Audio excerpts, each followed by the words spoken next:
I don't know why this is, but a lot of people are thinking that repeaters aren't that good as a weapon in general. But let me tell you what, the exotic version of Twin Suns are probably one of the best weapons in Escalation if you can get some good RNG. Not the best RNG in the world, but some decent RNG. And in this video, I'll be showing you guys how this weapon works to an extent and a build that makes this weapon very fun to play in Escalation. So stay tuned for some very balanced gameplay and stuff like that, brothers.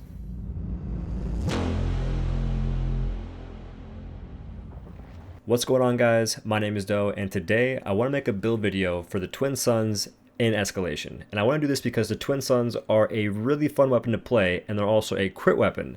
And lo and behold, right now the Escalation we have currently gives you a lot of amplifiers and bonuses to weapons that have crit. They either give you more crit for the amps, or they give you benefits for doing crit damage. So that makes the Twin Suns a really good candidate to play in Escalation, and it gives you some variety, it lets you have fun. So that's the whole point of this video today, is to give you a really effective build that is also a lot of fun. And this build is a ton of fun. To explain to y'all the reason why this build is so much fun, the answer is simple: critical strikes. And more importantly, what critical strikes do in Escalation if you have a certain amp called Violent Impact. When you have this amplifier, it makes it so when you critically strike, you deal 75% of the damage from that crit to all behemoths. Not just if you have two behemoths and it deals like, oh, it'll crit to the one that you're not attacking. No, it crits every behemoth that you're fighting. So basically, this is one of the best amplifiers in Escalation if you have a lot of crit chance. And speaking of crit chance, this build has an insane amount of it. Just based off the cells and also the bonuses from repeaters and playing them properly, you can get up to 65% crit chance if you're using this build, and if you also have empowerment on the Twin Suns. Which I would explain how the Twin Suns work, but I already have a video on that covering most of the stuff. I'll be covering the things I didn't mention well in that video in this current video, but if you guys haven't watched the other one, I would definitely give it a look-see because it will explain the Twin Suns. The main thing though to keep in mind is that the Twin Suns give you 40% critical strike chance whenever you have them empowered. And if you're unsure how empowerment works for repeaters, or if you don't know how to play the weapon properly in the first place, I do have a weapon guide for repeaters. The only thing I would say is do not listen too closely to the cells I mentioned in the video because their values have changed. So that's the only thing. But as far as the weapon goes, it's the same thing for repeaters, and Twin Suns are just an exotic of repeaters, which makes them a bit different. But getting back on track with the purpose of this video, let's go ahead and discuss the build I have for the Twin Suns. So starting off, I have the Twin Suns because that's the whole video. And for my modifier, I have the Extraction Catalyst. And to explain how this works, because in my Twin Suns video, I didn't really know how good this was, but in all honesty, this is my favorite mod for the Twin Suns because it makes the combat very fast-paced. So this modifier is where I reduce both ability cooldowns by 2 seconds when dodging through behemoth attacks. This also applies to your dash ability on the Twin Suns. If you time it properly, if you do a little spin move, in most cases, unless there's like a small little glitch, which does happen sometimes, you will get your cooldown practically reduced to nothing. There will be pretty much no wait time whatsoever, and it just makes the combat super fast paced. You can keep dodging through attacks multiple times, and it's a good time. Now, if you don't want to use this, which I would suggest using it, but if you don't want to use it, the next best option is going to be the Lucky Magazine. This is where you get 2% crit chance for each round missing from the magazine. And for a quick math lesson, let's go ahead and look at Twin Suns. In your base form, you have 12 shots. That will be 24 crit chance if you're at 0 bullets, which doesn't really help you that much. Now, in Mag Bomb mode, you have 8 bullets, or 8 Junkrat explosion thingies.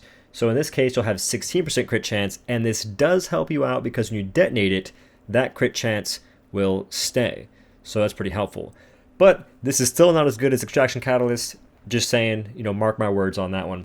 Okay, so the math lesson's over. Let's go ahead and discuss the actual armor for this build. And this is the part where some of y'all might not like me because most of the gear is pretty much the in-game stuff. And that's not my fault. To make this build work, this is pretty much what I had to do. But with no further ado, for the helmet, I have the Shroud headpiece, which is the Dark Watch. For the chest piece, I have Light's Virtue, which is the Resecuri chest piece. And the nice part about this chest piece is if you do not have the Resecuri chest piece, and instead you have the Koshai chest piece, you can just swap out the two and then change the cell in the gear, and you're pretty much golden. But For the gloves, I have the Malkarion's Grasp. These are some pretty good gloves, and they're also from Malkarion, so if you don't have them, get to farming. For the feet, I have the Volcanic Treads, which are from Charog, and these are the easiest piece to get, so you're welcome, I guess. You're welcome on that one. That's all I can really do. And the last pieces of this build are going to be my Lantern, which is the Drask's Eye, and I'm using this because the instant cast gives me increased damage for 6 seconds. That increased damage is important because whenever I detonate my bombs, I can use my instant tap or my instant cast to get extra damage on my big ol' explosion. So it's a pretty good time. It makes it to where that damage is just amplified. It's what you want to do because for Twin Suns, the majority of your damage comes from your mag bomb mode. Keep that in mind. And then I do actually recommend bringing consumables, not to use them in every single hunt, but just in case you need the extra juice to do well and not get completely clapped in escalation. So I would highly suggest, and I mean highly suggest, taking these, what are they called? Concussive grenades. Take these grenades because they actually interrupt behemoths. This is important because the Twin Suns cannot boop a darn thing. And this is a bad thing because if you're fighting Skarn that has like that Tornado of Death move, you can't interrupt that. You can try and avoid it, but it's better just to have the grenades, throw them, interrupt it, and be on your merry day. Otherwise, that might just one-shot you, so not a good time. Do not suggest it. Try and avoid it. So you have the concussive grenades, and you also have the Blitz Tonic and the Frenzy Tonic. These are just for more attack speed and more damage because, you know, why not? Like, there's no point in not having them. Take them if you need them. If you don't need them, you don't have to, but I would suggest trying to have them in your build just to help you out and to make sure your hunts do not take a billion years if you're behind the curve, if you got bad amps, all that kind of stuff. Speaking of amps, I want to go ahead and go over the amp choices I suggest for the Twin Suns. And like always, I suggest maxing out all of your amp upgrades if you have enough talent points, because you'll always get these amp upgrades. Like, there's always a chance to get them. There's no real reason not to max them out, so doing so, just make sure that if you get really bad options, the ones you can actually max out might be better in that situation because they have upgraded stats. But for the amp unlocks, I will always suggest taking Violent Impact with Twin Suns because this is going to be your freaking bread and butter for these weapons. And then past that, there are other very good options IMO. You could take Critical Dominion, although if you're playing Twin Suns by yourself, I do not really see much use out of this whenever I was playing because when I dash to like the behemoths, I'm normally far away when I'm detonating my mag bombs, and that's where all my damage comes from. So this Critical Dominion thing, this circle around the behemoth, doesn't do me much justice, and I'd rather just take more damage. And in all honesty, I'd rather have more crit chance than take this for more damage, because the more my mag bombs that crit, the more damage I do, and it's just a good time. And speaking of getting more crit chance, if you have a Pike player in your group, you can get 90% crit chance with just this build and the Pike player, if they have Wellspring. So if you happen to have any Pike player friends that play that godforsaken weapon, hit them up, be like, hey, you should definitely go with me on this journey in Escalation, where you basically follow me around and you give me crit aura so I can have a lot of fun. That's what I would say. That's what I would do. That's my suggestion to you. And now that I think about it, there is a Pike player that y'all could hit up on Twitch if you know him. His name is January On. He's a cool person, a really, really fantastic guy. If you haven't met him already, be sure to stop by his stream and check him out, because if you have questions about Pike, he is a Pike slave. This dude will not leave the Pike, even though the Pike has not been treating him right. Just saying, the Pike has not been buffed in a while. I mean, it's got buffed, but it's still it needs some work. But anyway, back to the Twin Suns.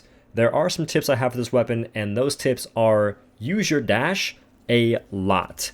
Honestly, your dash is such a fantastic tool, and it does so much work, it's insane. It is 6 guaranteed crits when you do it correctly. This is in the span of like 1 to 2 seconds. That is insanely fast, and this is just overall how you play Twin Suns. And in mag bomb mode, it replaces these 6 shots with 2 mag bombs that are guaranteed to crit. So you can get a ton of mag bombs off with their dashes if you're chaining them properly. In most cases, it's actually the play to not activate your mag bombs right away after shooting all of them, and instead try and dash through as many attacks as possible before they manually detonate, because this will give you a ton of extra damage from your mag bombs through your dashing. And the very last thing I want to say is if you're fighting Scrave, Shrike, Malkarion, Shroud, any behemoth that really flies, those are like the main offenders here. You want to try and dash with their attacks if you're using the Twin Suns, because this will make sure that your your either 6 shots or your mag bombs will have a better chance at actually landing on the behemoth because they can miss. There's no guarantee they actually land. So if you're dashing away from these behemoths during their dashes or their flying attacks, they go super far away and your mag bombs or your shots will not land sometimes. So hopefully that last part makes sense, and actually hopefully the whole video made sense, because if not, that is a bad time for me. But I do want to say a big thank you to all y'all for watching the video and taking your time of your days to just, sit here and watch this nonsense, because it does mean a lot, and I do appreciate the folks that just watch the content. So thank y'all so much for doing that. And as usual with most of these videos, if you guys are shopping on the Epic Games Store or in the in-game Dauntless store, make sure to use someone's creator code. If you use mine, I'd love you for it, because doing so gives me a small kickback on the purchases you make, and it helps me out a ton. But at the very least, make sure you're using someone's creator code, because this is very important and it costs you nothing extra except for a couple seconds to type in a name. That's it. Just want to say that it's a very important thing, and it's just super helpful to content creators. It keeps them creating content because it does exactly what it says. It supports a creator. So that's all I got to say, guys. Thank you again for watching. I'll see you in the next one. Peace.